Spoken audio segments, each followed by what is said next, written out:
Halo Rebahaners, dimanapun kalian berada, bagaimana kabarnya? Semoga kalian semua sehat dan berasa di rumah kalian masih aman. Kali ini saya akan merangkum sebuah film yang sangat keren bray. Dimana film ini tidak pernah kalian request, tapi saya sudah menonton film ini beberapa kali dan merasa sangat terkesan dan membuat pori-pori kemaslahatan di tubuh saya terasa seperti ini baru ending yang mengencrotkan. Berbeda dengan film-film sebelumnya yang saya bahas, film ini bergenre drama fiksi ilmiah berjudul Limitless tahun 2011. Dan saya pastikan film ini akan membuat IQ Anda bertambah sebanyak 0,5% jika Anda rajin belajar dan baca buku. Maka dari itu langsung saja kenakan handsfree, siapkan bantal, simetriskan posisi rebahan, selamat menonton dan check it out.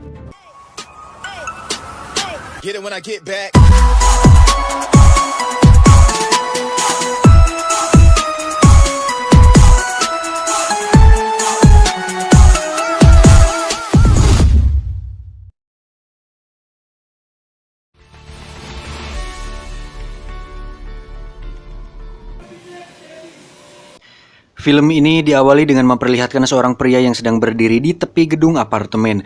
Terdengar di luar pintu apartemennya ada orang yang teriak-teriak dan sedang mencoba membuka pintu tersebut.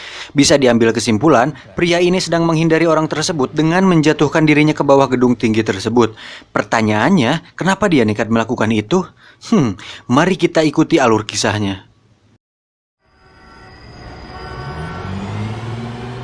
You see that guy? Kisah akan berfokus pada seorang penulis amatir yang hidupnya berantakan dan lebih tepat disebut sebagai seorang pengangguran. Pria itu bernama Edward Mora, tapi sering dipanggil dengan nama Eddie. Hari-harinya sangat madesu sekali dan itu terlihat dari tulisannya yang tidak kunjung selesai. Tidak ada inspirasi, otak buntu, penuh dengan kegabutan yang membagongkan. Tapi beruntung dia masih memiliki seorang kekasih yang selalu setia. Namanya Lindy. Ini dia. Dalam percakapan di restoran tersebut, mereka membicarakan tentang karir Eddie yang tidak jelas. Sehingga Lindy memutuskan untuk meninggalkannya karena kehidupan madesunya tersebut. I was your girlfriend. Eddie pun menyinggung masa lalunya perihal dirinya yang sebelumnya sudah pernah menikah dengan seorang wanita bernama Melissa yang sekarang sudah menjadi mantan istrinya. Tapi Lindy memutuskan Eddie bukan karena hal tersebut, melainkan agar Eddie mikir bahwa menjalin sebuah hubungan bukan hanya sekedar pengencrotan dan ketulusan, melainkan masalah cuan. Karena no cuan no makan, no cuan no jajan. Dan akhirnya Lindy pun pergi begitu saja.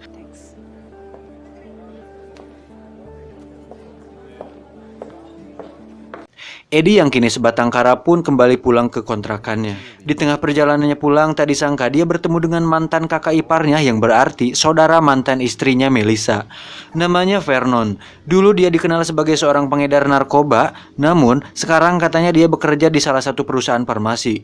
Melihat Eddie yang hidupnya seperti seorang pengangguran tak berguna, Vernon pun menawarkan sebuah pil kecil berwarna bening. Dia mengatakan pil ini harganya sekitar 8 juta rupiah per pil dan rencananya akan diedarkan tahun depan. Pil ini diyakini bisa merangsang reseptor otak manusia sehingga siapapun yang mengkonsumsi pil ini akan bisa mengakses seluruh kapasitas otaknya, dengan kata lain jenius.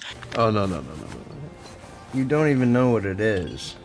Awalnya Eddie menolak, tapi karena Vernon memberikannya gratis, dia pun menerimanya.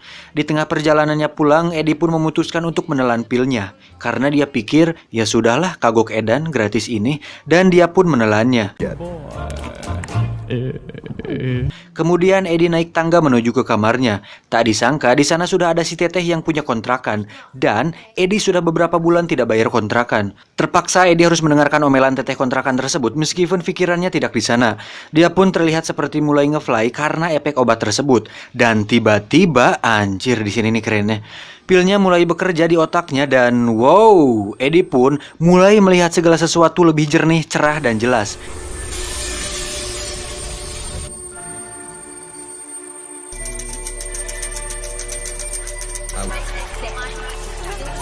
Eddie pun mulai fasih berbicara di mana dia dengan lihainya merayu si teteh kontrakan sehingga hatinya menjadi luluh. Eddie berkata, "Saya tahu teteh mungkin sedang pusing karena mata kuliah hukum teteh." Si teteh bertanya, "Bagaimana kamu mengetahui aku kuliah jurusan hukum?" Eddie menjawab, "Dari buku yang teteh bawa." Di situ pun dia bingung sendiri kenapa dia bisa tahu soal buku hukum. Setelah diingat-ingat, ternyata dulu waktu masih kuliah dia pernah pacaran dengan seorang wanita jurusan hukum dan dia pernah melihat buku semacam itu di kos-kosannya. Dia pun heran kenapa bisa ingat hal tidak penting seperti itu dan ternyata pil tersebut mampu membuat otak mengakses alam bawah sadar dan mengingat semua hal yang pernah dia dengar dan lihat selama hidupnya. Lalu, si Eddie dan si teteh kontrakan pun mulai berbincang-bincang santai dan alhasil, Eddie pun diberi keringanan pembayaran dengan membantunya menyelesaikan tugas kuliahnya dan dia mendapat sedikit hadiah pengencerotan dari si teteh. Setelah selesai dan masuk ke kamarnya, Eddie pun melihat kamar kontrakannya yang berantakan dan itu tidak bisa dibiarkan. Ternyata, selain ingatan, pil tersebut memberikan kewarasan dan inspirasi dalam tingkat yang lebih tinggi. Eddie yang pemalas pun mulai membereskan seluruh kamarnya. Setelah itu, dia mulai menulis dengan penuh inspirasi dan tanpa rasa lelah.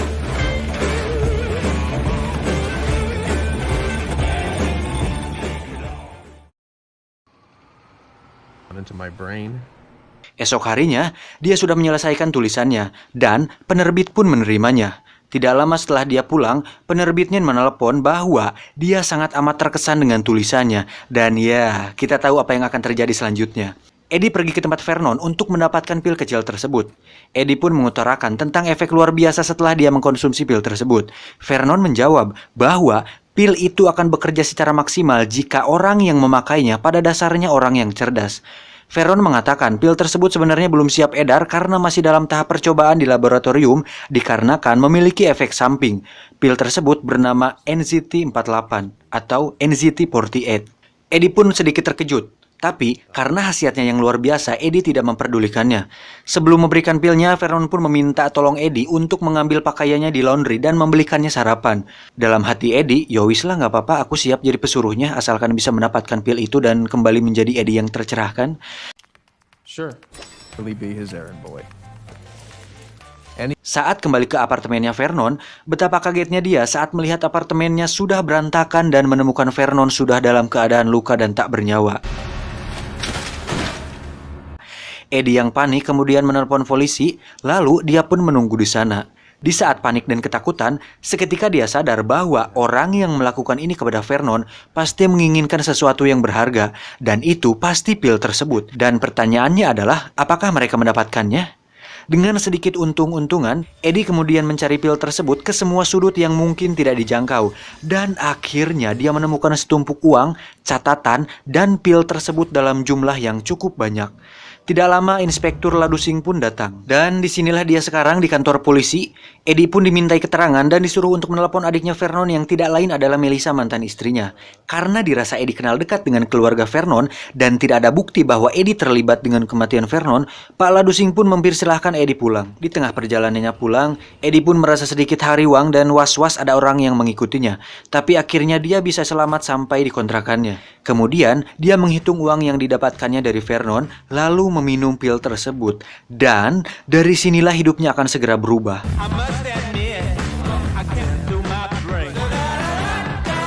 Dengan sedikit uang yang dimilikinya, dikombinasikan dengan motivasi yang kuat dari pil tersebut, Eddie akhirnya bisa menyelesaikan bukunya dalam waktu 4 hari. 1 pil setiap hari dan kemungkinan-kemungkinan tak terbatas. Dan inilah Limitless.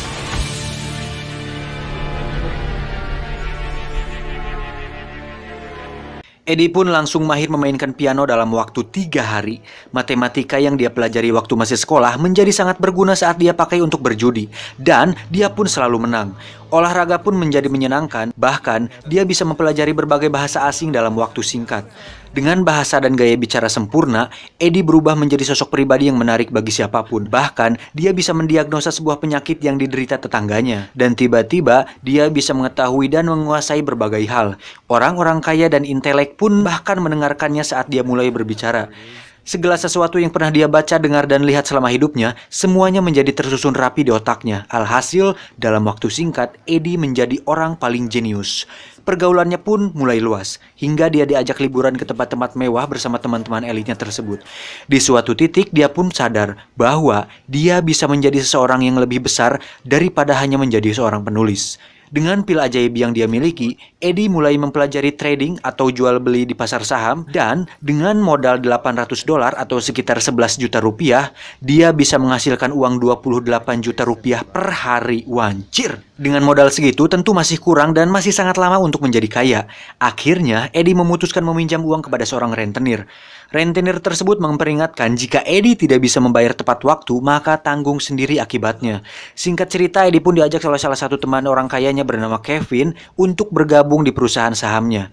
Dengan modal besar yang dia miliki dan dengan dosis pil yang sudah ditingkatkan per harinya, Eddie pun mendapatkan uang dengan cepat dan berhasil menarik perhatian banyak orang termasuk Kevin. Eddie bahkan menjadi berita di halaman pertama pada sebuah majalah karena dia bisa menghasilkan jutaan dolar dalam waktu singkat. Dengan Eddie yang sudah berubah, Lindy pun diajak makan malam bersamanya di sebuah restoran Italia. Dan terkesannya Linda saat melihat Eddie fasih berbicara bahasa Italia dengan seorang pelayan di restoran tersebut. Dan nampaknya Lindy akan jadian kembali dengan Eddie. Dari sini bisa disimpulkan bahwa wanita lebih tertarik kepada pria yang lebih pintar dan banyak uang. Seketika, saya pribadi ingin menangis di pojokan kamar sambil meratapi nasib saya ini. Setelah makan malam, mereka berlanjut melakukan pengenceritan. Raos, beteng sebe, kanyut baseh. Suatu hari pada saat Eddie dan Lindy berada di luar, Eddie merasa seperti ada seseorang yang mengikutinya dan orang ini masih menjadi misteri. Singkat cerita, Eddie diundang pada sebuah pertemuan dengan seseorang yang tertarik dengan kecerdasan Eddie. Orang tersebut bernama Carl Van Loon. Beliau adalah orang besar dan sangat senior di bidang bisnis. Tujuan dari pertemuan ini adalah untuk mengetahui seberapa jauh Eddie memahami tentang dunia bisnis dan menentukan apakah Eddie yang dibawa atas nama Kevin layak untuk diajak kerjasama. Sehingga hal tersebut membuat Kevin merasa khawatir. Bro, lu yakin udah nyiapin kata-kata buat ngedevin Carl Van Loon? Lu yakin gak mau ditemenin? Eddie menjawab, santai bro, sebat dulu aja. Tidak lama Carl Van Loon pun datang. Tiba di meja, Eddie pun menjelaskan segala sesuatu yang sudah dia pelajari dan cara bagaimana dia bisa menghasilkan jutaan dolar dalam waktu singkat. Metode dan pengetahuan yang dia miliki membuat Carl Van Loon dan rekannya terkesan. You have a formula, Mr. Pierce. Delusions of grandeur. I don't have delusions of grandeur. I have an actual recipe for grandeur. Saat pulang, Eddie pun diajak satu mobil bersama Carl Van Loon. Di dalam mobil, Carl menunjukkan sebuah berkas saham besar-besaran dan meminta Eddie menganalisanya. Dan lagi-lagi, Carl dibuat terkesan, sehingga dia meminta Eddie untuk datang ke kantornya besok jam 10 siang dan menentukan apakah dia layak bergabung dengan Carl Van Loon. Eddie pun turun dari mobil. Sambil berjalan, dia pun terlihat senyum semeringah karena akhirnya bisa mendapatkan hatinya Carl Van Loon, karena Carl Van Loon adalah jembatan untuk Eddie meraih kesuksesan dan mencapai sesuatu yang lebih besar. Namun tiba-tiba dia melihat bayangannya di kaca dan merasa ada sesuatu yang aneh dengan dirinya. Saat mulai melangkah, sadar-sadar dia sudah berada di tepi jalan raya. There was another skip. Eddie bahkan tidak ingat jika dirinya sudah berjalan sejauh 20 blok. Eddie kemudian berjalan lagi dan sadar-sadar sudah berada di dalam sebuah klub malam.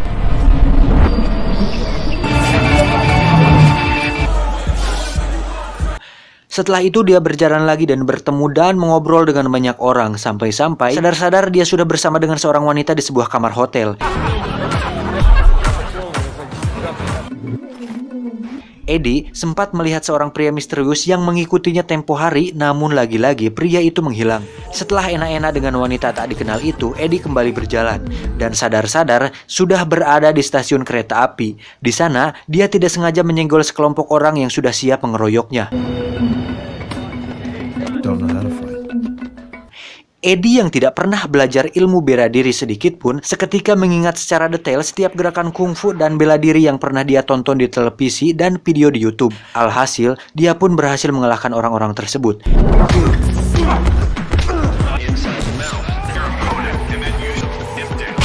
Eddie kembali berjalan dan mulai berlari. Sadar-sadar, hari sudah pagi dan dia sudah berada di sebuah jembatan penyeberangan. Eddie bahkan tidak bisa mengingat apa yang dia lakukan selama 18 jam terakhir. Saat berjalan, Eddie merasa sakit pada bagian sendi sehingga dia berjalan pincang. Eddie seperti merasakan efek basian dari pil tersebut dan itu sangat tidak enak dan memang tidak enak. Dia pun kembali ke kontrakannya dan beristirahat sebentar. Saat bangun, dia pun mencoba menganalisa kembali berkas-berkas yang diberikan Karl Van Loon.